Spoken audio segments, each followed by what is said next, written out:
दर्शक बंधु केदार गौरी सीरियल रे देखा पाइबे एक धमाकदार एपिसोड।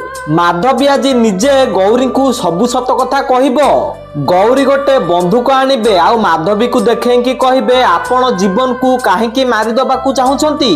गौरी एमिति कहले माधवी कहबो तो पाखरे एमिति कोन प्रमाण अछि जे तू मते कहूचु मु जीवन को मारिदबा को चाहुची। माधवी एमिति कहले गौरी कहबे मु निजे प्रमाण काहेकि ना आपण जीवन रो टंटी चिपुथिबार मु निजे देखिची कारण मु ही आपणकर मुंड को बाड़ेइथिली। गौरी एक कथा माधवी को कहिबा परे माधवी पूरा डरी जीवो आ माधवी पूरा छानिया है कि गौरी को चाहि रहिथिबो।